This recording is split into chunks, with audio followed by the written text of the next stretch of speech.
এত রাতে আবার কে এলো? এত রাতে কি দরজা খোলা উচিত হবে? কে? উপাস থেকে কোনো সাড়া পেলাম না। কি মুশকিল, কে তা বলছেন না কেন? আমি, দয়া করে দরজাটা খুলুন। বুঝলুম দরজার ওপাশে কোনো এক বয়স্ক ভদ্রলোক শীতে কাঁপতে কাঁপতে কথাগুলো বলছে। রাতে হয়তো আশ্রয়ের আশাতে এখানে এসেছে, অতএব দরজা না খোলার কোনো প্রশ্ন নেই। আলো জ্বালতে গিয়ে দেখলাম কারেন্ট আসেনি। অগত্যা লণ্ঠন হাতেই দরজা খুলতেই দেখলাম দরজার কোণ ঘেঁষে দাঁড়িয়ে আছে এক শীর্ণকায় ব্যক্তি। তার মানে আমার অনুমান সঠিক।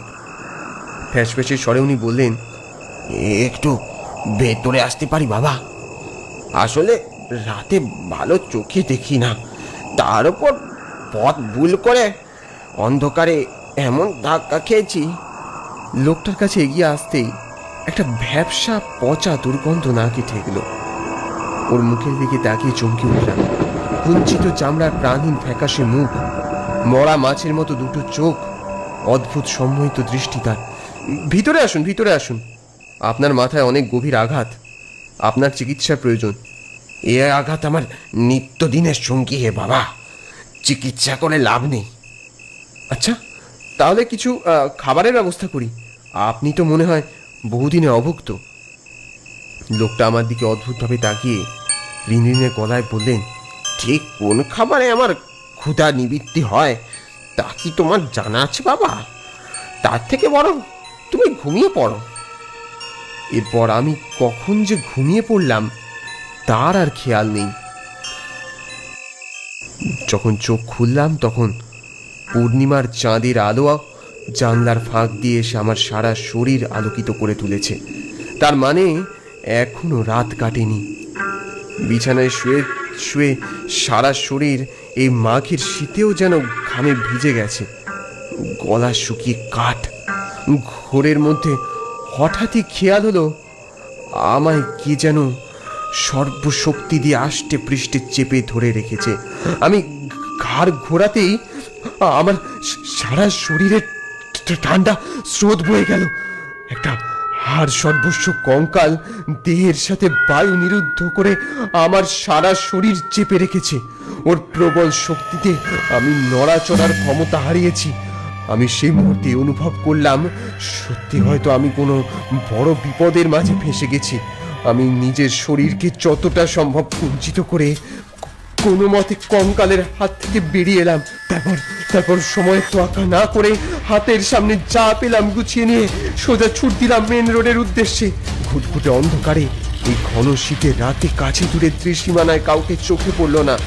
পরিমরি করে সাইকেলটা নিয়ে মেন রোডে উঠতেই বেহায়া সাইকেলটার চেনটা পড়ে গেল। এখন উপায় কি করবো আমি? কোনো মতে চেনটাকে ঠিক করতে বসলাম। আমার হাত পা কাঁপছে। এখান থেকে আরো অনেক দূর আমাকে পৌঁছতে হবে। এদিকে যে শুধু ধুধু মাঠ, অন্যদিকে জঙ্গল। লোকজনের দেখা নেই। এদিকে তেষ্টা আবার গলা শুকিয়ে কাঠ হয়ে এলো। পথ হারিয়েছেন বুঝি? আমি ঘাড় ঘুরিয়ে দেখলাম আপাদু মস্তক চাদর মুড়ি দিয়ে একজন দাঁড়িয়ে আছে। হ্যাঁ, কলকাতায় যাবার বাস বা গাড়ি কি কিছু পাওয়া যাবে? আমায় যেতে হবে। না না, এখন বাস বা গাড়ি কোথায় পাবে?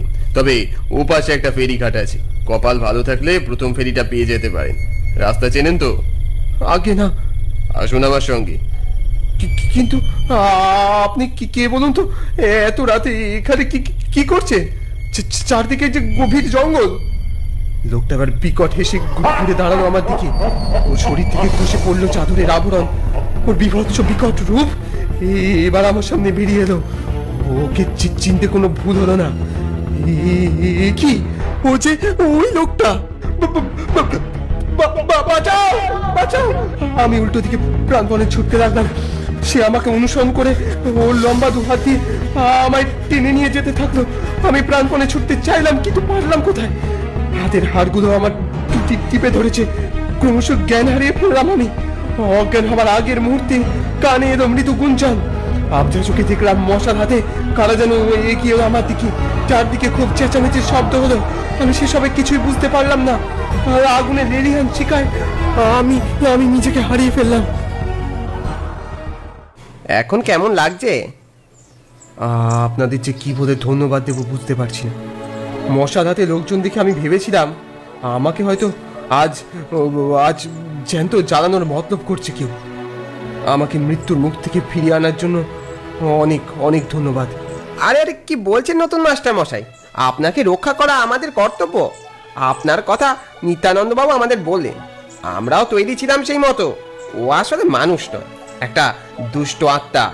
ওর বেঁচে থাকার কথাই নয়, কারণ আমরাই ওকে মেরেছি। আপনারা?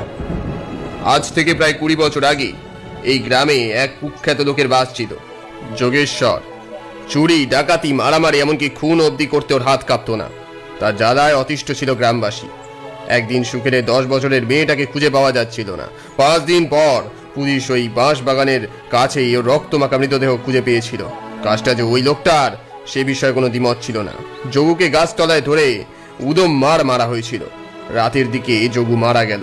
গাছে বাঁধা অবস্থাতেই পড়েছিল ওর লাশ। তারপর গভীর রাতে কেউ একজন বাঁশ বাগানে ফেলে এসেছিল তাকে।